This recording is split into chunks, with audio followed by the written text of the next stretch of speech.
Hi guys, welcome to the channel. So I wanted to start us off by addressing a more lighthearted topic, one that is still contentious, but that doesn't really implicate or have consequence on a wide reach within the conservative political sphere. And that is the topic of modesty in women's clothing, and more generally, clothing choice, and the modesty or immodesty that comes with it. Now, I know this is quite a contentious topic because in today's liberal democratic society, we all have this assumed form of liberty. And what I can say is that the current state of things is bad. It's really not good. When you go outside and you go to the mall or you go to any social public place at all whatsoever, you will encounter mostly young women who are dressed in ways that are very, very promiscuous and inappropriate, and this is a problem. Now, as I said, I want to keep the video lighthearted. I don't want to delve into this too deeply or be too serious about it. There'll be time for serious rants later. What I want to do is start off with a quick little lightning round by explaining sort of the psychology and behind the scenes of the thinking behind this type of attire choice that women make. So I'm going to present three of the most common arguments and just quickly debunk them and sort of explain why they're made, and we'll start with that. I do it for myself. I don't dress like that for anyone else. This is obviously baloney. They don't dress like that for themselves. No woman sits at home with a full face of makeup and in uncomfortably tight clothing because it makes them happy, quote unquote.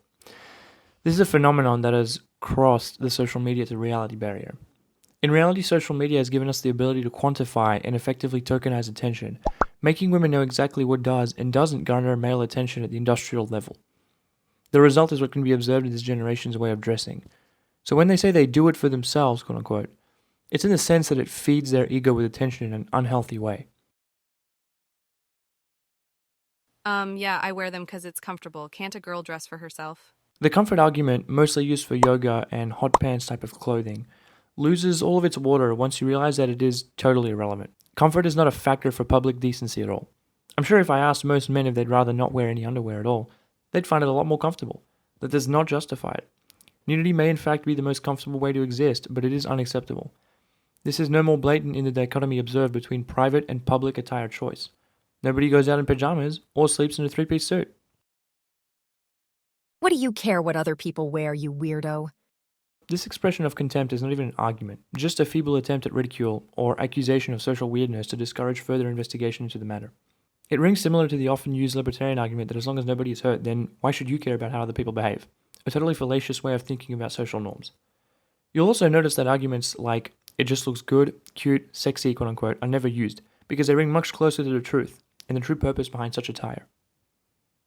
So now, I'm sure if you ever talk to women who dress this way, you'll have heard one of these three arguments. And as I've just shown you, these have absolutely no bearing on logic or any sort of comprehensive understanding of how society works whatsoever. It's obviously logical fallacies that only exist to ward off any would-be attackers. Attackers in this sense meaning people who would come forward to dispel this bad behavior, obviously. Because as we know, that is immoral to dress immodestly. It's not beneficial to anybody except to the person who is doing it in a really unhealthy way. What we can clearly derive from this is that people are more atomized and lonely than ever, and attention has now replaced any sort of human interaction as the prime directive of Zoomers.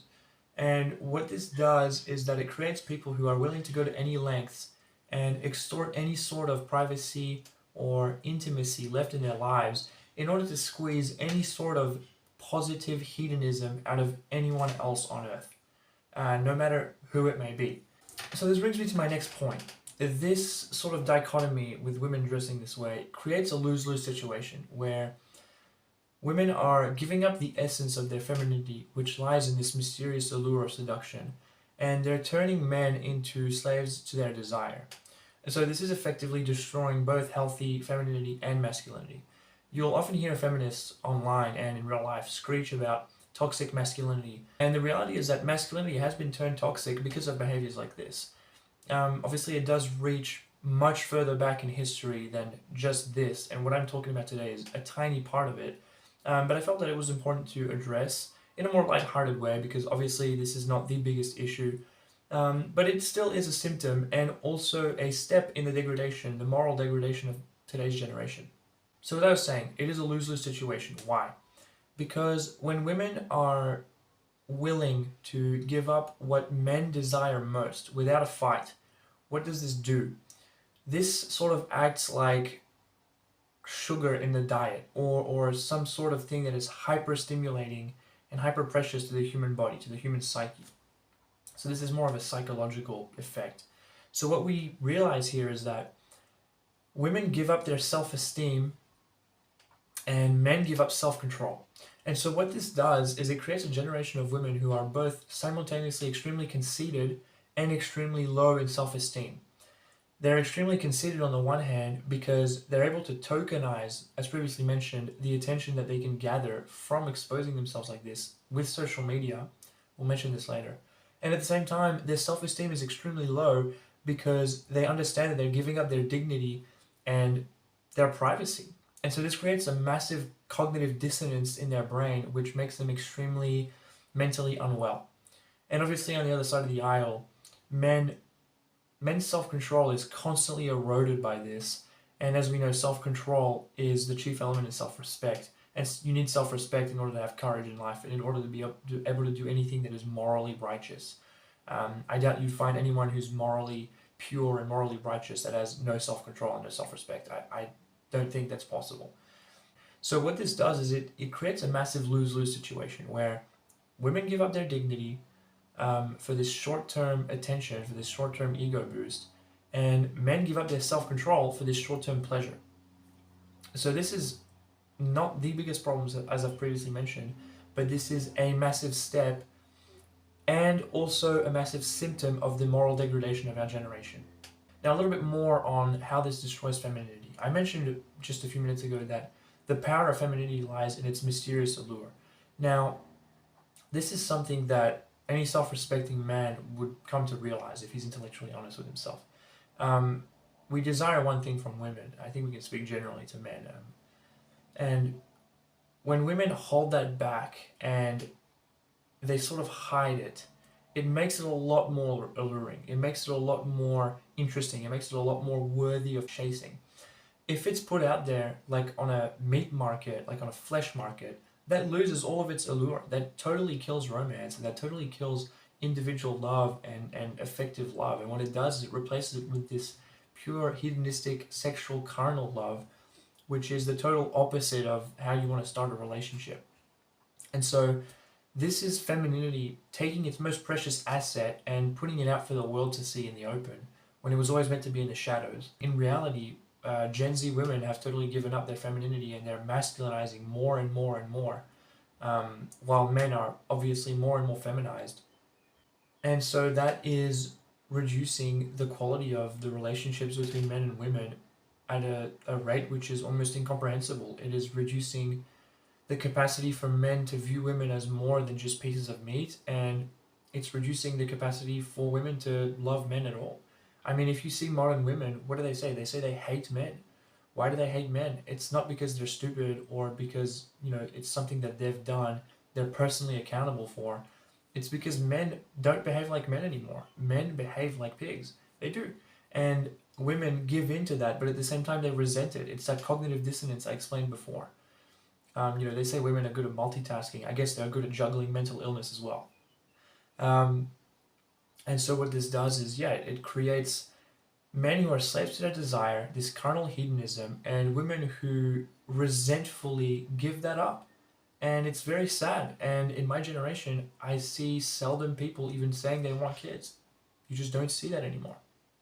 Now, another point that I'd like to address is obviously the role of social media that this has. If you look at the generations present, Generation Z, and now some of the older Generation Alpha kids that are growing up, social media is so prevalent and is so perennial, it's inescapable.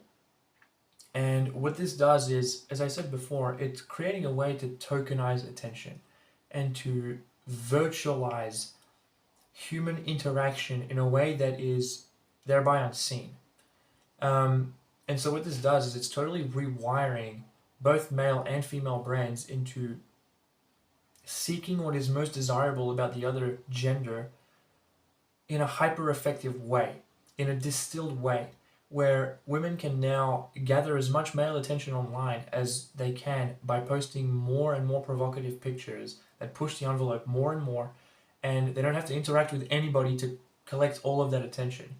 And that's like crack for them, right? That's like a young man going online and looking at pornography.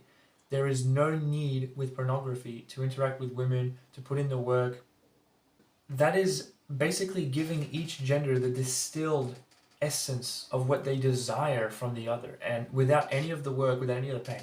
But as you know, if you are a fan of delayed gratification, as you should be, anything that you obtain without work is worthless. Anything acquired without the proper work and suffering behind it is worthless, and it's actually destructive because you become spoiled and you take it for granted and you want more and more, right? It totally, the work and suffering that you put behind getting something valuable is the checks and balances behind that. That is what makes it worth it, is the fact that you had to work to get there.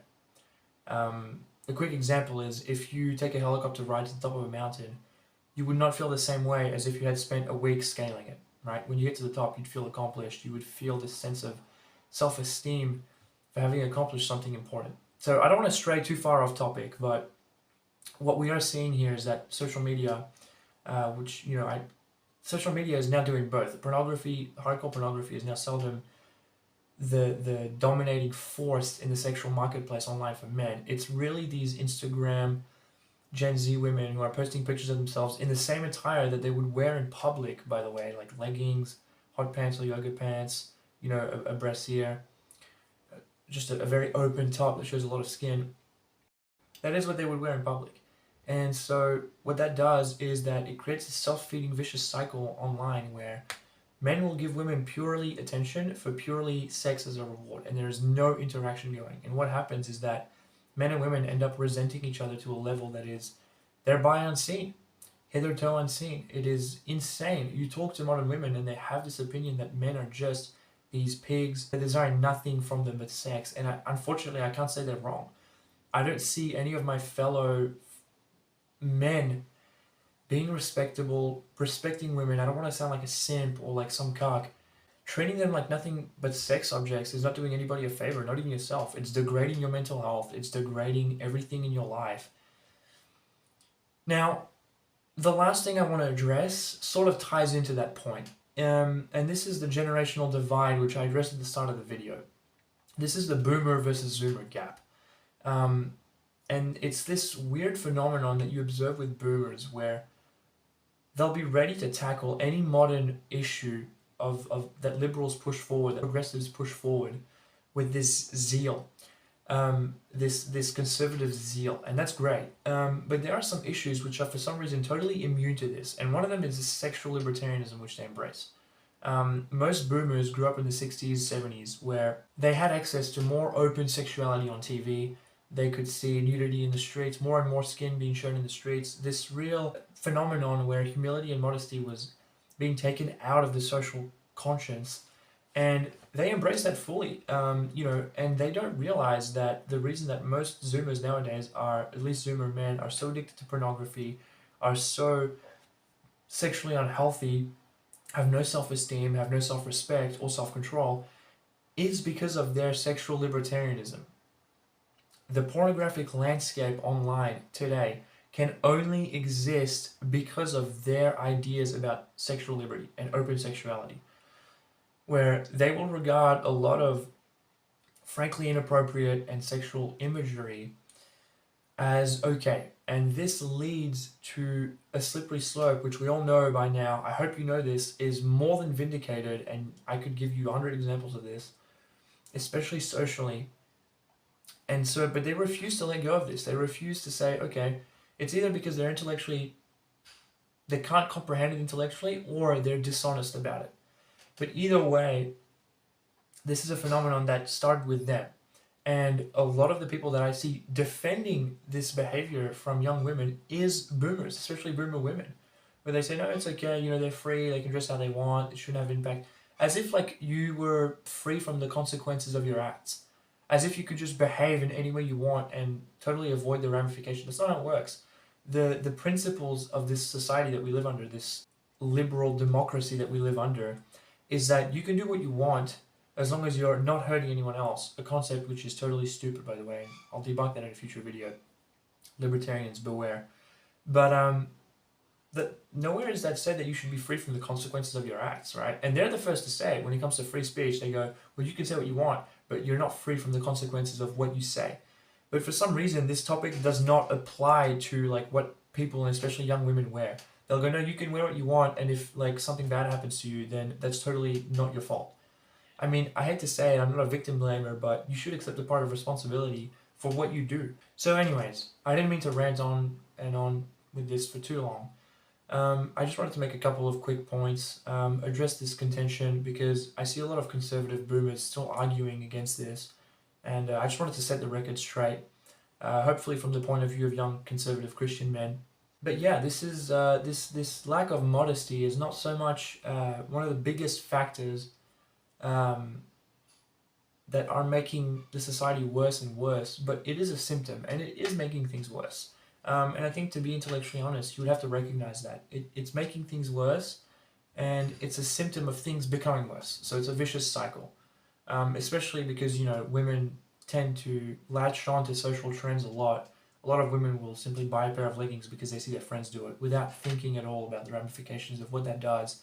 You know, the attack on their privacy, the attack on their modesty, the attack on their chastity and purity, which are extremely valuable, and I think everyone knows that intrinsically. So let me know if you enjoyed the video. Drop a like, drop a comment if you want, subscribe to the channel, do all the YouTube stuff, and I will see you next time.